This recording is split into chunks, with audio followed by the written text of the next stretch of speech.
Bonjour et bienvenue sur le podcast Mise en Lumière Holistique, l'émission qui éclaire votre chemin intérieur vers le bien-être et la transformation. Je suis Véronique Thorezin, mentor spirituel et thérapeute holistique. Derrière chaque épisode se cache un peu de mon histoire, de mon parcours avec une maladie inflammatoire neurologique, une sclérose en plaques, de ma résilience, de mes découvertes et apprentissages personnels qui sont devenus aujourd'hui mon expertise en tant que thérapeute dans ce cheminement de spiritualité, de développement personnel, de guérison et surtout de connaissance de soi-même. Venez récupérer des pièces de votre puzzle au travers de l'énergétique, de la médecine traditionnelle chinoise, de mindset, de symbolique de maladie, évidemment d'ancrage et de lâcher prise, et bien d'autres pratiques pour vous permettre d'avancer, de comprendre et d'œuvrer sur vous-même. Chaque semaine, que ce soit seul ou avec des invités inspirants, nous explorerons divers aspects pour vous apporter des clés essentielles de compréhension dans votre épanouissement. Préparez-vous à illuminer votre chemin vers une vie consciente, ancrée et harmonieuse. Je vous souhaite la bienvenue pour ce moment d'écoute où vous découvrirez que vous êtes un corps, mais également une âme et un esprit. Préparez-vous à plonger dans une aventure transformative chaque semaine avec Mise en Lumière Holistique. Bonjour et bienvenue pour ce nouvel épisode du podcast Mise en Lumière Holistique, le dernier de la série sur les 5 blessures de l'âme de l'enfant intérieur. Thème que j'avais déjà abordé ici à la naissance de ce podcast et je trouvais justement intéressant de reprendre ce thème avec 2 ans de recul, d'expérience personnelle, de compréhension différente ou complémentaires et 2 ans d'accompagnement à vos côtés où dans 100% des cas, ces blessures se cachent sournoisement derrière vos blocages et surtout vos maladies. Les blessures de l'âme de l'enfant intérieur. Mais qu'est-ce donc ? Le premier, véritablement, à en avoir parlé, c'est le psychiatre américain John Periakos, dans ses travaux de recherche qui les définissait comme des blessures intérieures. Des blessures qui empêchent d'aller vers soi. John Periakos, qui lui-même s'appuyait sur les travaux de William Reich sur les blessures existentielles. Nous sommes dans les années 1950. Mais c'est Lise Bourbeau, autrice mondialement connue, qui a permis de démocratiser cette notion de blessure tout en s'appuyant sur les travaux des 2 psychiatres combinés à sa propre expérience et surtout aux résultats sur sa clientèle. Donc dans un premier temps, nous allons comprendre les blessures en général avant de détailler la dernière de la série de ce sujet, celle de la trahison. Car il faut comprendre tout l'impact que ces blessures ont dans tous les aspects de votre vie quotidienne d'adulte et qui se sont formés depuis votre naissance et même avant dans certains cas. Une blessure de l'âme de l'enfant intérieur fait référence à des expériences émotionnelles traumatisantes ou à connotation dite négative, vécues pendant votre enfance et surtout qui continue d'affecter profondément l'adulte que vous êtes devenu aujourd'hui. Ces blessures se forment lorsque les besoins émotionnels fondamentaux de l'enfant ne sont pas satisfaits, ce qui peut créer des schémas de comportement, des croyances et des émotions qui persistent dans le temps. Ces blessures vont s'exprimer dans votre subconscient, mais influencer votre comportement et vos interactions avec les autres dans chacun des aspects de votre vie. Affective, personnelle, amoureuse et même professionnelle. C'est-à-dire que ces blessures peuvent se réactiver à n'importe quel moment de votre vie, dans n'importe quelle situation où il y aura une résonance. C'est ce que l'on va appeler l'effet miroir. Donc ces blessures vont se former sur votre plan énergétique de conscience émotionnelle. Et là, je vous laisse découvrir l'épisode 2 du podcast où je vous détaille tout ça, tous les différents plans de conscience et surtout leur fonctionnement. Donc, les blessures se forment d'abord sur votre plan émotionnel et c'est ensuite votre plan mental qui va venir les analyser par l'intermédiaire de votre conscience pour les faire prendre vie dans la matière, c'est-à-dire dans l'expérience de votre vie au quotidien. C'est donc votre mental qui va créer un mécanisme de défense par rapport à ces blessures. Il vous a mis en protection face à ces blessures, mais non pas sans conséquence. Il va créer ce que l'on appelle des personnages, mis en place grâce à des différents masques et costumes. C'est-à-dire que vous allez créer en grandissant des jeux de rôle vous permettant d'interagir avec les autres. Exemple, avec mes parents, je mets le masque de l'enfant parfait, sage comme une image qui ne parle pas. Avec tel autre adulte, je vais mettre le masque de l'enfant gentil. Ou avec tel autre adulte, je vais mettre le masque du perfectionniste. Et on peut continuer cela indéfiniment, c'est-à-dire avec toutes les interactions de votre quotidien. Donc déjà, il faut comprendre que ces 5 blessures, oui, nous les portons absolument tous, sans exception, car ce sont ces blessures qui nous ont permis de nous construire en tant qu'adultes. Bon, heureusement, nous n'activons pas ces blessures en même temps. Allez, au maximum 2 tout au plus. Et ces blessures vont s'activer selon l'expérience que vous êtes en train de vivre et qui rentre en résonance avec elle. Celle qui est dans votre champ de conscience, dans votre compréhension à ce moment de votre vie. C'est pour cela que les 5 blessures s'activent tout au long de votre vie et non, elles ne se règlent pas en 3 semaines par une baguette magique pour disparaître à vie et je vous assure, j'aimerais beaucoup.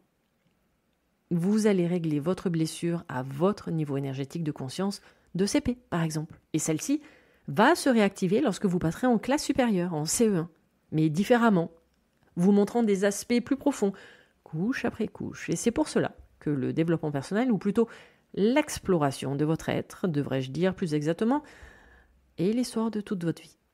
Jung a dit, nous consacrons la moitié de notre vie à construire un ego solide et la seconde moitié de notre vie à le déconstruire. Donc comprenez que l'adulte que vous êtes aujourd'hui s'est construit à partir de votre enfant intérieur qui dans 100% des cas a été blessé durant son enfance, principalement entre 0 et 7 ans, et même pendant la grossesse, voire les 9 mois précédant la grossesse. C'est là où tout votre avenir s'est construit, car l'enfant va grandir et se construire par mimétisme. C'est ce que l'on appelle les neurones miroirs. Il copie tout ce qui l'entoure, tout ce qu'il voit, tout ce qu'il entend, et ensuite il va l'interpréter à travers les émotions et n'aura absolument pas la même interprétation que vous, adulte. Un parent peut clamer sa joie avec enthousiasme lors d'une remise de diplôme de son enfant, tandis que lui le vit comme la honte de sa vie devant tous ses potes. Voilà comment on enclenche une blessure. Il va ainsi créer des programmes, des émotions, des croyances qui ne lui appartiennent pas. Donc vos blessures se déclenchent généralement par le comportement de vos parents, qui eux-mêmes ont été blessés durant leur propre enfance. Donc le but n'est absolument pas de les blâmer, car ils ont fait eux aussi comme ils ont pu à l'époque. Et que même en essayant de faire de leur mieux, ce que vous essayez sûrement de faire avec vos propres enfants, déculpabilisez. Car ils vont créer quand même leurs propres blessures. Et oui, c'est le jeu, ça fonctionne comme ça. Donc une fois la blessure vécue, les émotions associées, le programme et les croyances créées, vous allez vous mettre en situation afin de revivre la blessure. Et tant que l'histoire n'est pas comprise, tant que la leçon n'est pas comprise, elle se reproduira avec des degrés de classes différentes, comme je vous l'ai dit précédemment, et ça s'appelle l'effet miroir.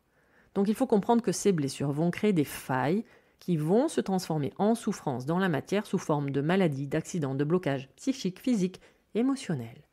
Ces blessures et ces failles vont créer des peurs, de l'anxiété, de la colère, de la culpabilité et plein d'autres émotions. Sans parfois comprendre pourquoi et de manière inconsciente. Où vous pouvez avoir la sensation de revivre toujours la même situation, les mêmes événements en boucle et en boucle, oui, mais avec des niveaux énergétiques de conscience différents. Chaque blessure peut appartenir à une boucle, à une histoire spécifique et y revenir de nouveau avec de nouveaux aspects, de nouveaux personnages pour comprendre différemment l'histoire. C'est pour cela que le développement personnel peut sembler mais alors très long, limite une histoire sans fin, car nous ne comprenons pas tous les aspects à chaque fois de la blessure à chaque fois que celle-ci se présente. Donc, pour ce dernier épisode de la série des blessures, aujourd'hui, je vous parle de la trahison, la blessure de la trahison. Mais comment peut-elle se former ? Comme je vous l'ai dit précédemment, chez un enfant, oui, mais dans ce cas, entre 2 et 4 ans, avec généralement le parent de sexe opposé, car cette blessure est en lien avec le complexe d'Oedipe, c'est-à-dire une forte connexion et attirance avec ce parent. Je vous laisse aller approfondir les recherches de Sigmund Freud sur ce sujet. Donc l'enfant, portant la blessure de trahison, est tombé en quelque sorte amoureux du parent en question. Car c'est là, entre 2 et 4 ans, que commence à se développer toute l'énergie sexuelle. Il va développer naïvement une forme de protection. Mon père ou ma mère a besoin de moi par son comportement de dépendance. L'enfant va commencer à croire qu'il peut même arriver à remplacer l'autre parent. Mais comment se forme ce sentiment de trahison ? Chaque fois que le parent ne tient pas sa parole. Et le masque qui se développe sur la blessure de trahison est celui du contrôlant. Contrôler que tout le monde tient parole, respecte ses promesses ou ses engagements.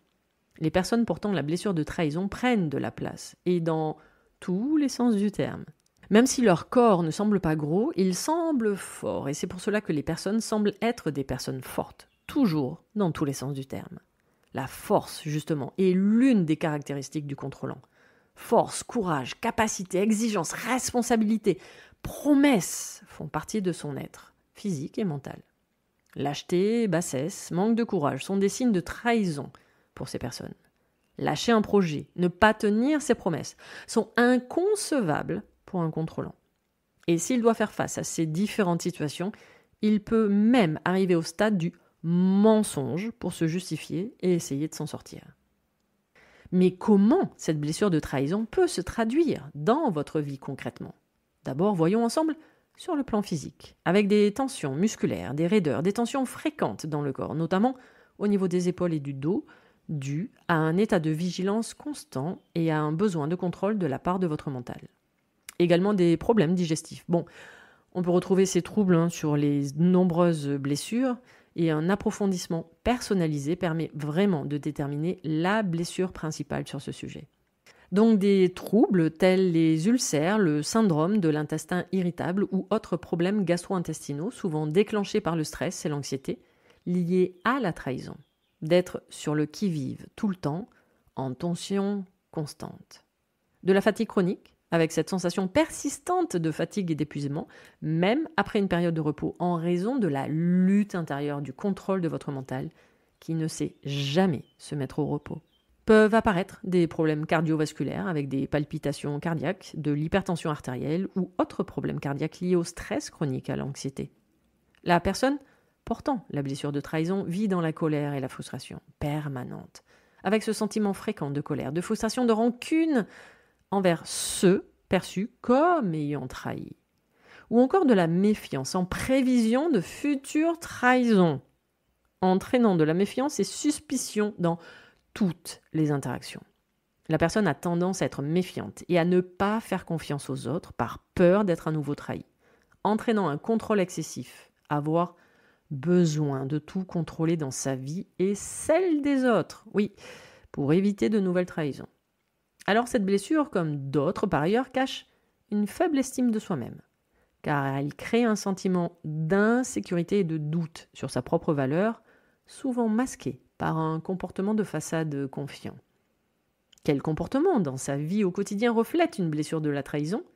Vous vivez dans l'hypervigilance, c'est-à-dire être constamment sur ses gardes et analyser les comportements des autres pour détecter des signes potentiels de trahison, entraînant quand même un peu des problèmes relationnels, c'est-à-dire qu'il y a quand même une légère difficulté à établir et à maintenir des relations intimes et authentiques en raison de votre peur de l'engagement et de la trahison. Cela cache de nouveau du perfectionnisme. Oui, je pense d'ailleurs que je vais consacrer un épisode entier sur ce sujet. La personne trahie, dans ce cas, tente de compenser la peur de la trahison par une quête de perfection, espérant ainsi éviter la critique et obtenir l'acceptation de l'autre. Comme la personne vit dans un contrôle permanent, nous sommes sur un comportement de manipulation typique. Et j'ai déjà abordé ce sujet de la manipulation sur Mise en lumière holistique, je vous laisse chercher.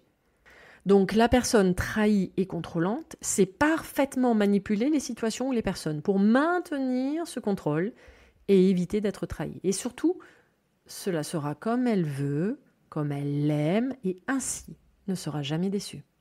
Évidemment, ce comportement de contrôle entraîne des troubles anxieux, une anxiété généralisée, des attaques de panique ou des troubles obsessionnels compulsifs, des TOC, poussant jusqu'à la dépression avec un sentiment de tristesse, de désespoir et de vide, souvent lié à un manque de confiance et de sécurité émotionnelle, allant dans certains cas dans des addictions pour endormir la douleur émotionnelle liée à la trahison. Ou alors, paradoxalement, pour se permettre quelques instants de perdre le contrôle. Ce contrôle du mental entraîne aussi automatiquement des troubles alimentaires comme de la boulimie, l'anorexie ou autres troubles alimentaires car ils sont utilisés comme mécanisme de gestion des émotions. C'est la blessure qui a le plus d'attente vis-à-vis des autres.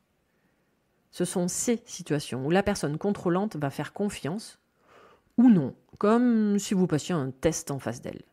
Ah oui, c'est également le champion de « fais ce que je te dis, mais ne fais pas ce que je fais », car le contrôlant adore donner beaucoup d'ordres.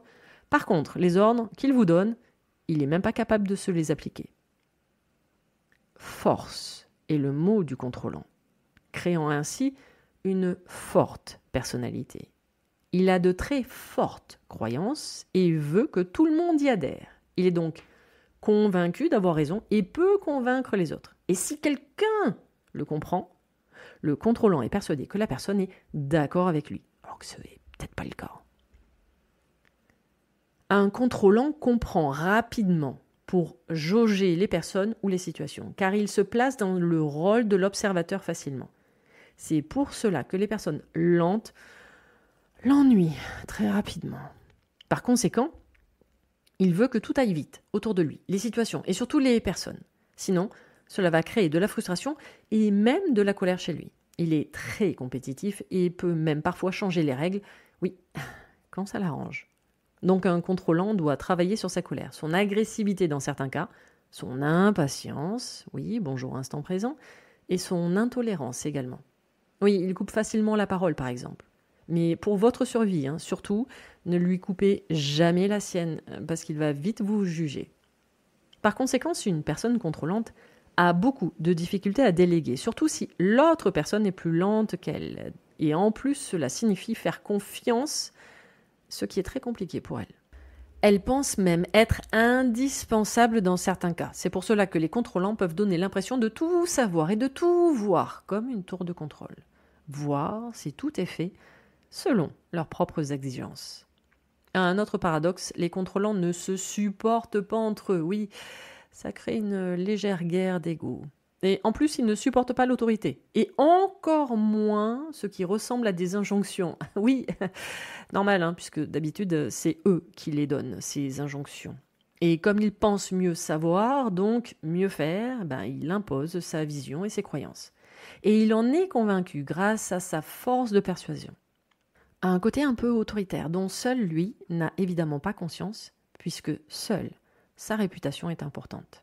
Ah oui, un conseil, ne faites jamais une surprise à un contrôlant. N'oubliez pas, c'est lui qui décide. C'est pour cela également qu'un contrôlant n'aime pas se retrouver dans des situations où il n'a pas les réponses. Il les esquive. Il préfère accumuler beaucoup de connaissances, lire et encore apprendre. C'est sa grande passion. Et il se trouve en difficulté en cas de questions sans réponse. Donc il invente facilement pour ne pas montrer sa vulnérabilité ou pire, son incompétence, son non-savoir, plutôt que de répondre simplement « je ne sais pas ».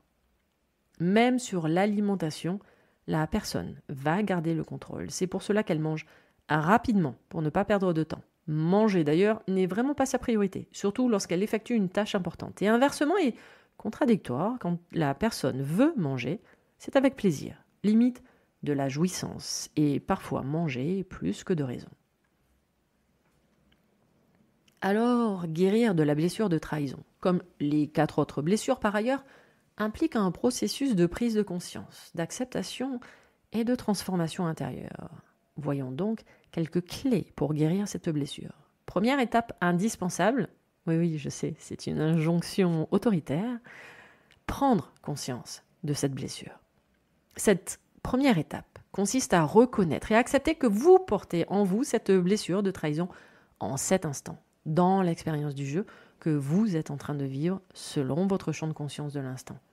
Cette prise de conscience est essentielle pour débuter votre processus de guérison. Donc en résumé, des 2 épisodes du podcast sur la blessure de trahison, vous retrouverez comme signe ce sentiment fréquent de colère, frustration et même de rancune. Une tendance à être méfiant et à ne pas faire confiance aux autres. Ce besoin de tout contrôler dans votre vie et également celle des autres. Accompagné de ce sentiment d'insécurité, de doute sur votre propre valeur. Puis venez à identifier les origines de la blessure. Réfléchissez aux expériences passées et surtout durant l'enfance qui ont pu contribuer à cette blessure. Il peut s'agir de situations où vous avez ressenti une trahison, une infidélité ou encore un manque de loyauté. Et là, évidemment, je ne peux que vous conseiller l'œil extérieur neutre d'un thérapeute pour vous accompagner dans cette démarche. Puis ensuite, acceptez. Exprimez vos émotions. Apprenez à reconnaître et à les exprimer de manière saine. La blessure de trahison est souvent liée à une difficulté à ressentir et à exprimer ses émotions, en particulier la colère et la frustration. Il peut être intéressant de tenir un journal pour explorer vos sentiments et vos expériences quotidiennes, pour prendre ce recul sur cette blessure. Développez évidemment l'autocompassion Travaillez sur l'acceptation de vous-même et de vos imperfections. L'autocompassion consiste à être bienveillant envers soi-même, particulièrement dans les domaines de difficulté. Reconnectez-vous à vous-même, car cette blessure de trahison entraîne souvent une déconnexion de soi-même, une dissociation. Normale, puisque le masque du contrôlant appartient à votre mental. Or, votre mental, non, ce n'est pas vous. C'est le coach qui vous a drivé toute votre vie, tandis que vous étiez tranquillement assis dans le carrosse et vous faire conduire. Apprenez à vous écouter et à répondre à vos propres besoins et vos désirs. Devenez le conducteur de votre véhicule. Apprenez donc à mieux vous connaître, à partir à la connaissance de vous-même. Et c'est à cela que sert le développement personnel.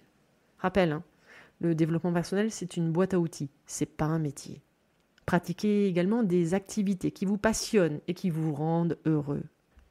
Commencez à écouter votre intuition et faire confiance à vos ressentis, plutôt que de suivre les instructions de votre coach, de votre mental.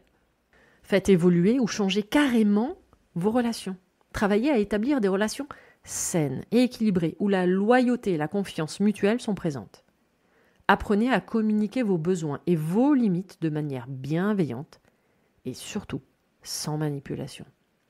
Pratiquez l'écoute active. Oui, ça vous changera, puisque vous passez votre temps à parler, et parler fort en plus, pour que l'on vous voit bien. Apprenez à être honnête également et transparent dans vos communications. Apprenez à dire non et à poser des limites claires, sans arrière-pensée de votre part. Lâchez prise. Oui, je sais, pardon, ça fait mal. Et pourtant, c'est ce qui vous amène sur la voie de guérison psychique et physique automatiquement. Acceptez votre imperfection, car oui, vous êtes imparfait. Apprenez à lâcher prise sur ce besoin de contrôle absolu de votre vie et celle des autres également. Et à accepter que tout ne peut pas toujours être parfait. Bon, en même temps, rien n'est parfait. Enfin, pas comme vous l'entendez. La guérison passe par l'acceptation de soi et des autres tels qu'ils sont. Conseil pour lâcher prise. Fixez-vous des objectifs réalistes et atteignables. Acceptez que les erreurs fassent partie du processus d'apprentissage. Pratiquez des activités créatives ou même sportives, sans objectif, sans pression de performance. N'oubliez pas que chaque petit pas compte et que vous méritez de vivre en paix avec vous-même et les autres. Comprenez juste que ces blessures font partie intégrante de votre expérience terrestre. Par contre, ne pas prendre conscience de ces blessures, continuer de les nier, de les cacher sous le tapis à double tour dans le coffre-fort, ne fait que renforcer votre souffrance psychique et physique, et vous ne faites que retarder votre reconnexion à votre être véritable, qui vous êtes véritablement, sans masque et sans blessure. Évidemment, je ne peux que vous préconiser de me contacter afin d'échanger avec vous si vous vous êtes retrouvé dans cette blessure et pourquoi pas commencer un accompagnement profond avec conscience ancrage sur 3 mois. Sinon, j'ai également créé des soins hypnoméditatifs sur chacune des blessures qui sont disponibles sur la boutique de mon site internet directement. Ce dernier épisode de mise en lumière holistique sur la série des 5 blessures de l'âme de l'enfant intérieur version 2024, après celle de 2022, est maintenant terminé. Et n'hésitez pas à télécharger le e-book que j'ai créé pour accompagner ce podcast, pour savoir quelle blessure vous accompagne en cet instant grâce à un quiz. La semaine prochaine, je retrouve mes 2 complices, le psy et la coach, et moi-même le mentor, pour un épisode sur le sujet des croyances. Et ensuite, vacances. Oui, pour Mise en Lumière Holistique, on se retrouvera courant septembre pour la reprise. D'ici là, n'hésitez pas à écouter ou réécouter des épisodes. Vous avez maintenant à disposition une bibliothèque de 107 épisodes et presque 70 heures d'audio mis gratuitement à votre disposition sur Mise en Lumière Holistique. N'hésitez pas à vous inscrire à ma newsletter mensuelle pour recevoir des nouvelles énergétiques tous les mois dans la Vérolution. Et lors de votre inscription, récupérez gratuitement le e-book où je vous dis absolument tout sur l'ancrage. Retrouvez-moi aussi sur Instagram où je partage mon expertise au quotidien et également toutes mes prestations, mon accompagnement conscience ancrage sur 3 mois, le coaching énergétique ancrage ou encore les initiations Reiki en ligne ou en présentiel sur mon site internet www.veroniquetorezin.fr. Tous les liens pour me retrouver seront mis dans le descriptif de l'épisode. Vous pouvez écouter tous les autres épisodes sur les différentes plateformes d'écoute ainsi que sur ma chaîne YouTube. Si cet épisode vous a plu, n'hésitez pas à vous abonner, à commenter, à noter et même partager le podcast Mise en Lumière Holistique. À vos prochaines écoutes, à nos prochaines aventures, merveilleux moment à vous, à très vite pour un prochain épisode. Vous êtes un corps, une âme et un esprit. Et n'oubliez jamais, vous êtes précieux.